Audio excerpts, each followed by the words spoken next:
All right, with that being said, I seem to always use that as my punchline every time when I'm up here up onto the show. So, with that being said, so he covers Kansas City everything. Kansas City Chiefs, Kansas City Royals. We got a lot to talk about as far as what's going on with the Royals there, but he is the guy that you can find Sports Talk with T, and that is Ty Owens. He is joining me now live via the Global Satellite Network presented by StreamYard. All right, so before we get to the Chiefs for a second, Mm-hmm. let's talk about their opponent they did face, which was the Tennessee Titans. So when Yep. the Chiefs faced them, this is what's so remarkable about the Titans. They played as hard as they could. And by the second half, they didn't allow a first down at all to Kansas City and Patrick Mahomes, which I think is remarkable. So they come into Lambeau knowing they came off of a emotional overtime loss, and then they go and then they're just pummeling Aaron Rodgers and the Packers Yep. on the road on a short week in Lambeau. I mean, how could we say what we look at with this Tennessee Titans team? I mean, they look tough, they look Yep. ferocious.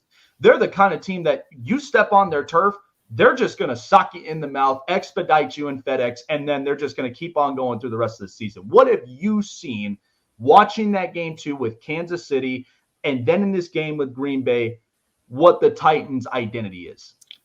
Their identity is stuffing the run and running the ball. I mean, when you watch it, the Chiefs, they were unable to run the ball on them. I know the Packers had a little bit more success with it, but when you look at it overall, the Titans are a very good run stuffing team, a very good defensive team, and they can run the ball. They can control the ball. And, if they have a game manager like Ryan Tannehill, if he can just not turn the ball over, then they're going to be in a good position to win more times than not. Yeah, absolutely. And here's the funny thing is they were without several starters, yet they were Yep. able to really take it to Green Bay and Lambeau. And the funny thing is I am really impressed by how strong the defense has been since, Harold Landry's been out the entirety Yep. of the season and a couple of these guys. So, I guess you could say they really do know what it means when it comes to next man up on Mm-hmm. this roster, right? Yeah, no doubt. Because even going back to that Chiefs game, I know they were a little bit beat up coming in. Even Jeffrey Simmons had some limited practices in there.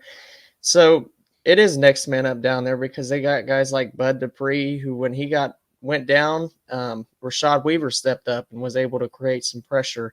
So that defensive front, I really feel like is the heart and soul of that team, other than Derrick Henry, like of that defense. When you look at that defensive front, they got a really good defensive line. I mean, I think they have maybe it was four guys with 5 sacks, 3 or 4 guys with 5 or more sacks this year. Bud Dupree, Jeffrey Simmons, and I'm missing a few guys in there. But yeah, that Titans defense is very tough defense. Mike Vrabel, like you said earlier, and I can't agree more, he's a top 5 coach in the NFL in my eyes. I mean, what he does, nobody does more with less like Mike Vrabel does.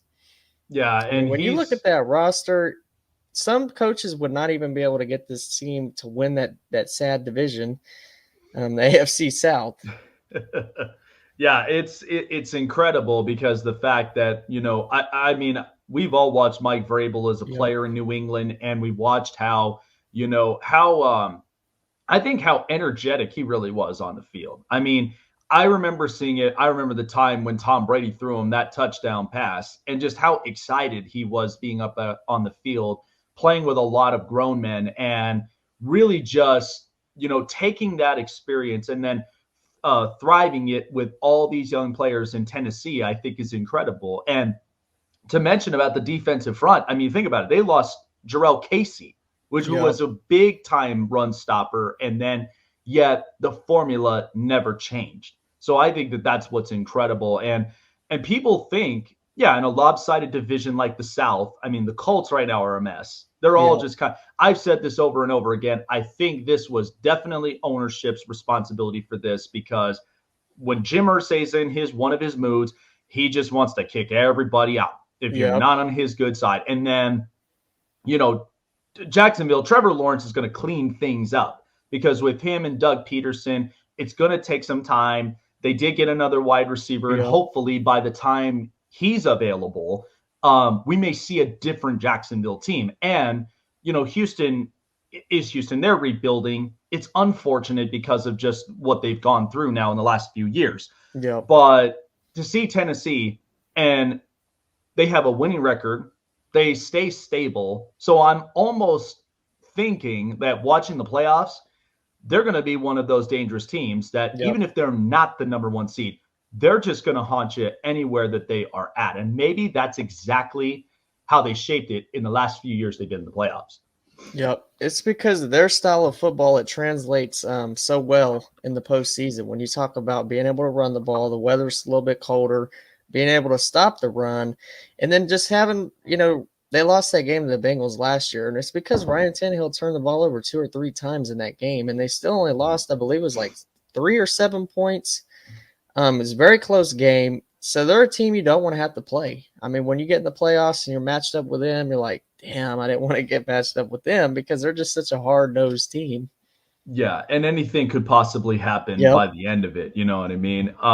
Ty Owens joining me here up on the show. So, all right, let's talk Kansas City. So, first and foremost, I mean, walking into the season, they lose Tyreek Hill in the offseason to Miami, and they got 5 draft picks. I mean, honestly, I'll take that.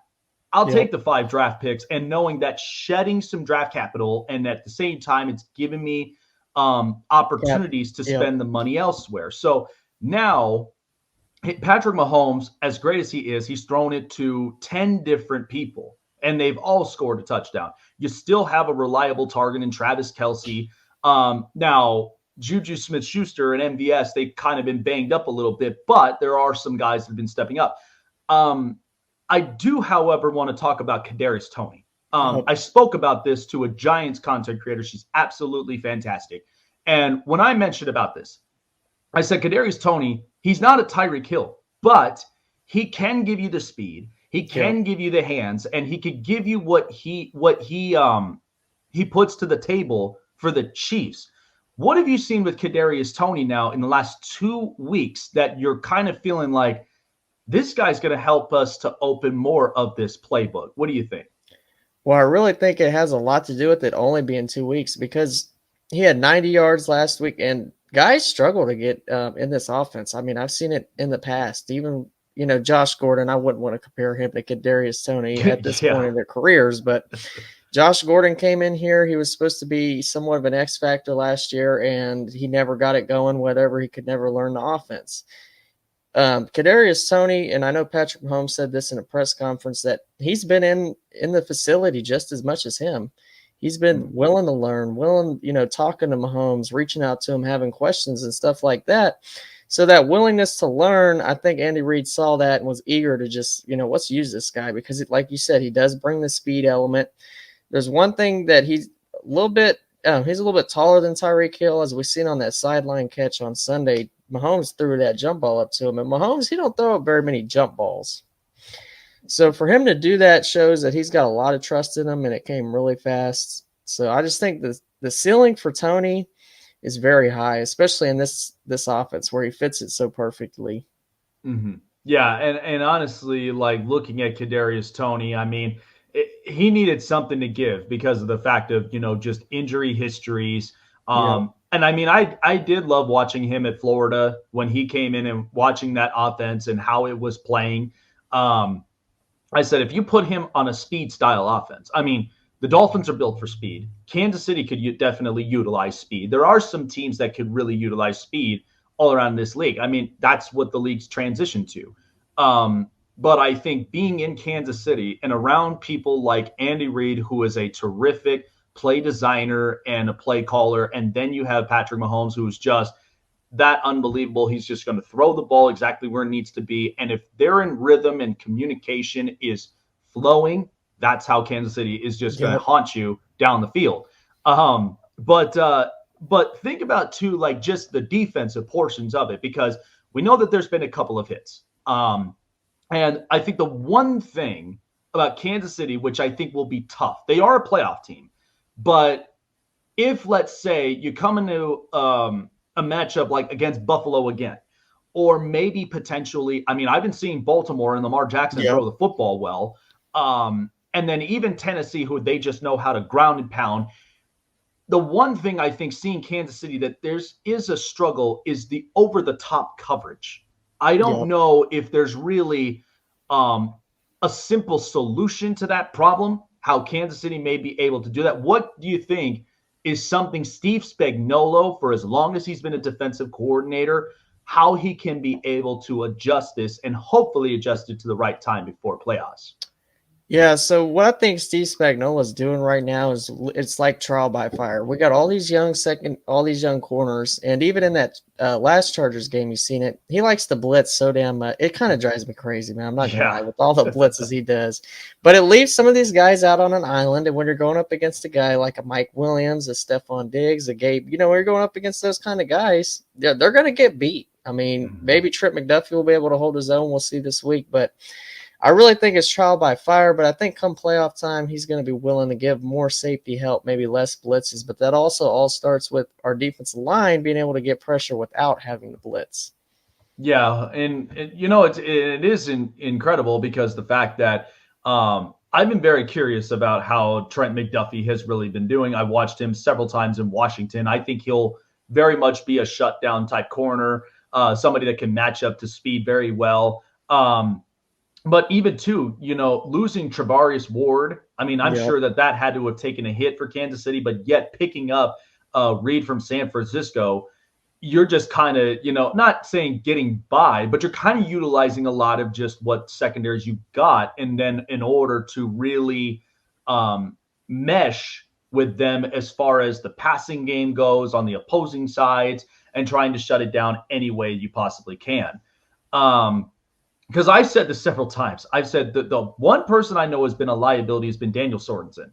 Yeah, I mean, that guy literally was he was such a liability. Anytime I watched him through the field, it's like he's hit or miss. He either does get it or he just completely gets burnt. So, all right. So big game Sunday night.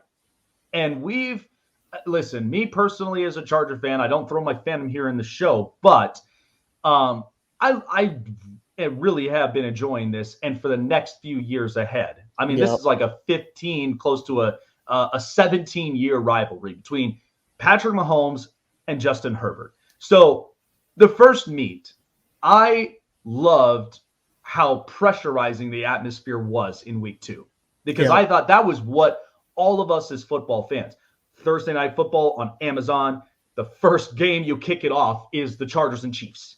Like that was set for success. So watching that game, I mean, the Chargers have had a history of just injuries after injuries. I mean, almost 18 to 20 plus. They're getting Keenan Allen back. They're getting Mike Williams back. And we all know Kansas City does not like Mike Williams at times because of the fact of him situationally. So watching through this game, I have my prime predictions. And one of my predictions is I feel like, because the entirety of this season, nobody has been able to score more than 7. They've all scored less. So there's been a lot of dogs this year. But I would definitely take, the line's been 5.5 so far. I think I would take the plus 5.5 because of the fact of the games that I've watched, and this rivalry's been so damn close, it's but been yet close so every game, good. Yeah, it's so good that I'm like, I'll take the points. But I think there's a potentiality that after the first meet with the Chargers, I think there might be an upset alert against Kansas City this week. What do you think the atmosphere and the pressure may be for the Chiefs? Yeah, so I really feel like, honestly, there's more pressure on the Chargers to win this game, going into it, because the backs are kind of against the wall, 5-4, right? Mm-hmm. So they're going to be, if they don't win this game, the division's not necessarily over, right? But it would be kind of hard for them to, come back and win that division. So I do think, that pressure, but I do think they're going to rise to the occasion, man. I think Mike Williams, one of my predictions, Mike Williams over whatever yardage you think, because it's going to happen. And you think maybe a couple touchdown scores, maybe? Yeah. That one-handed catch he had that last game, that was nice. Oh, that was insane. But I will say this, and real question for you. Mm-hmm. That one play that got overturned, did you believe that was a catch, or did that really hit You the talking about ground? the interception? Yep. Well, when I first saw it, I was like, I mean, I couldn't see a way they could overturn that call. I'm gonna be 100% honest. Oh man, I was just like, that is so brutal. And for a guy like Asante Samuel Jr., Yeah, who's just in year two, he's really been showing up. yeah, he And has. to have that taken away, and yet in the outcome, Justin Herbert's ribs get cracked, and yet throws an He delivered absolute that dart. dime. Like, Yeah, yeah, it's like, what the hell is he? It's like he's not really from this planet Earth. nope. It's like it's crazy. Um, but yeah, I mean, funny thing was when I saw the first game, I was literally in Colorado. I was a few minutes from Denver watching it up in Parker at one of the bars there. And yeah, so I'm in Bronco country watching the Chiefs and Chargers, and I'm It's literally telling Denver fans, I'm like, you guys are probably on our sides because we know how we feel about Kansas City, but it's like, yeah, but again, you got to love the AFC West though, and yep, how just entertaining that it is. So, speaking of that, because the West right now, with the way the competition has been playing, Denver looks like a mess. The yep. Chargers have just been suffering injuries, and then the Raiders, I don't know. I don't know really what to think of them. They're obviously not giving up on Josh McDaniels, but I have a feeling Derek Carr, with the way it's trending, he might not be a Raider next year. And I think Yep. that's tough because I of the fully fact, believe that. yeah, it's tough because Devontae Adams, you lured him into the facility and for the franchise, and now things have just been going south. I mean, what have you thought of the AFC West so far?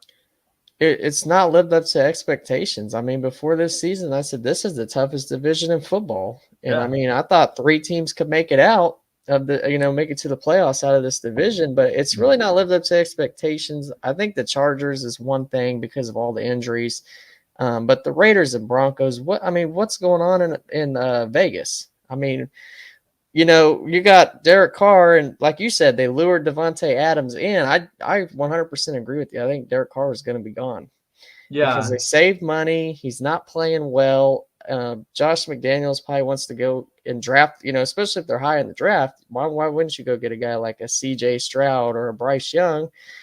But what's going on in Vegas? I just don't get why. And this is one thing I've said, and people might disagree with me. I don't get why they fired or why they moved on from Rich Bisaccia last year. I thought he coached very well. After taking over for Gruden, he got that team to the playoffs. They weren't destined for the playoffs last year. Let's be honest. I mean, before yeah. he took over, nobody was picking them to go to the playoffs. Yeah, with all the mess and the turmoil that they've had to deal with the John Gruden thing, and then Yep. all of a sudden Henry Ruggs, then Damon Arnett and all the rest. It's just like flies were just dropping. Yep. And one of the big thing is, and somebody said this too on one of the shows, but with the way the Raiders run, they're not a smart team. They've never Nope. have been. Like that's not what the identity has always been for years in this franchise. This franchise has been built around culture. Rebels of the NFL. That's what Al Davis, that's what he planted. He planted culture and how hardened that this franchise is. But when you get smart guys like Ziegler and then you get Josh McDaniels all from New England, you're trying to innovate and trying to change things. But it all soils down to culture. Yep. And so to me, I agree with you. I felt like Rick Bisaccia was a culture guy. Even though that he was coming in an unprecedented time to where like a lot of turmoil is happening. We got to Yep. just Gruden. keep Yep. this boat afloat. And sure enough, they make it into the playoffs. And by the way, that loss against Cincinnati wasn't even that bad. It was a Nope. close game. All it took was just one play, and then Cincinnati, they're the ones who, they're the ones who basically succeeded the play. Like they knocked it down. If the Raiders would have made that, people probably wouldn't even be talking ill about them. And that's Nope. where I'm kind of like, all it takes is just one play to make a difference. Um, But yeah, I think this AFC West, and we're starting to see this right now with the AFC East and NFC East. Yep. What the hell? Like, a lot of these teams now have all just been playing outside of the expectations that everybody's been playing, right? Yep. You got the Giants and the Jets. We used to call it the NFC least. Well, we can't call it that anymore because the way that, I was really shocked because, honestly, I thought the AFC West, like I said, was going to be the toughest division. But in the AFC, it's definitely the East, and it might overall be the AFC East. I like the NFC East a lot. They got Philly, they got Dallas, they got the Giants and Washington, but I still question the Giants a little bit. I'm not so sold on them yet. I'm more sold on the Jets. I'm not so sold on the Patriots, but they still got Bill Belichick. They'll find ways to win. Yeah, I think ultimately, New England, they seriously just need to find the right people in the right places. Yep. The fact that you have a defensive coordinating mind playing offense and then a special teams guy playing the defensive calls, I don't know what the hell that's all about. But I'm with you. And then honestly, we're very skeptical about Daniel Jones for the moment, but we know Brian Daboll is the guy. He is that head coach that was prepared for this in a big market like New York. He's found the heartbeat to this team. They've had one winning season in 10 years. And that's insane. So to play like this and Saquon Barkley playing the healthiest he's ever been, it's incredible. But yeah, I think the NFC East, because the Philadelphia Eagles, they're playing great. Dallas is leaning more towards their defense and situational play. I don't think Dak Prescott is really all that. I just think he's really just that component to this offense that's really, helping to flow it, helping them to, at the very least, get the best of them.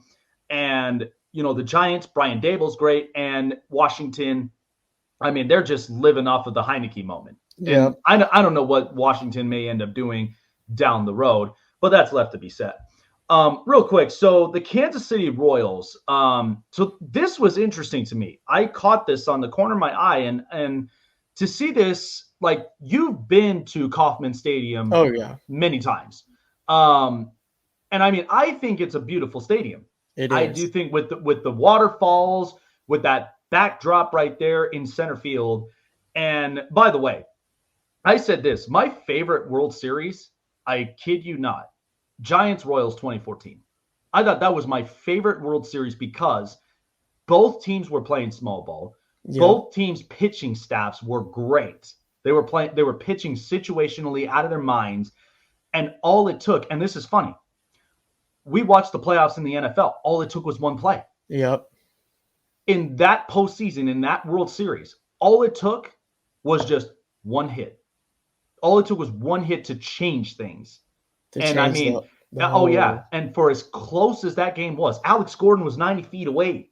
He should have got sent home. I still say that. And it's just but Kansas City, it was so difficult against a guy like Madison Bumgarner. But I enjoyed it because of how close that game was. Yep. And it felt so energetic. So there's talk about a new stadium.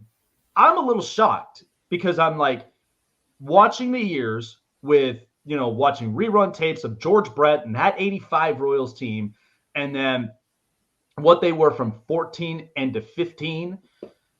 That's interesting, don't you think? I would have never seen something like this come up. So what were your thoughts when the news broke out about a potential stadium plan for the Royals?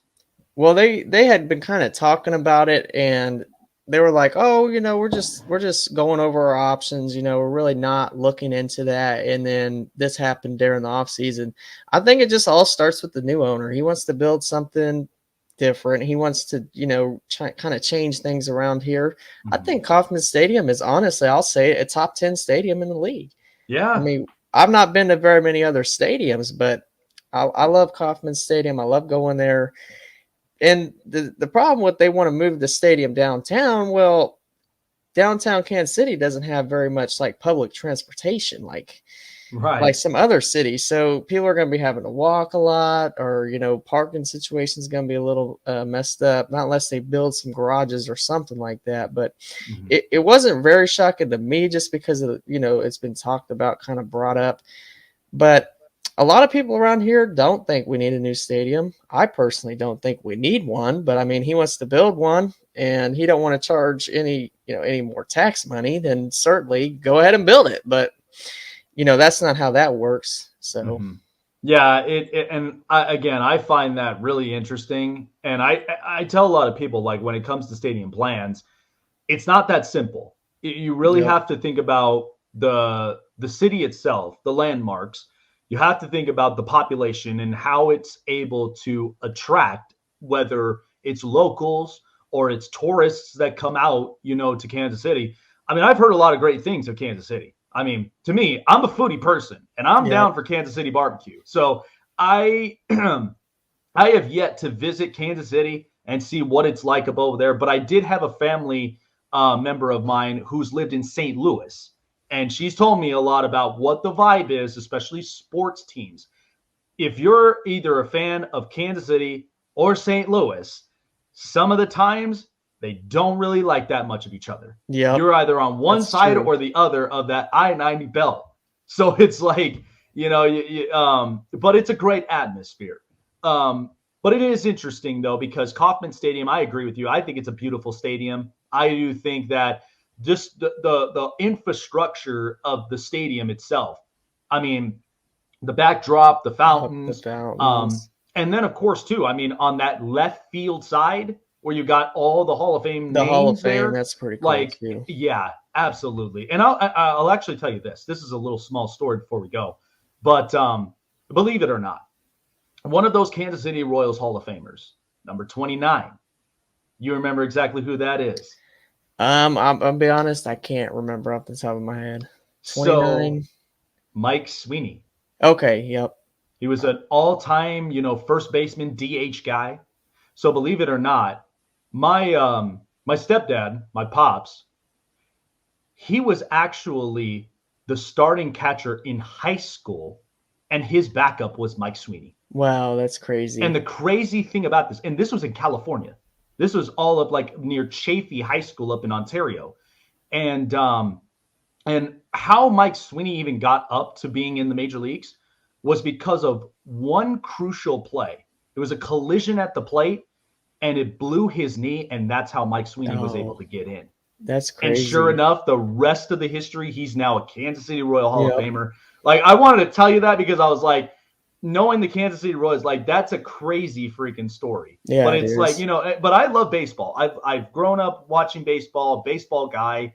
But I love sharing, those memories and Yeah, stories because it's like it's crazy to that believe that. is. Yeah. But yeah. Ty, it's been great, man, Yeah. honestly. And it'll be interesting to watch this game Mm-hmm. tomorrow night.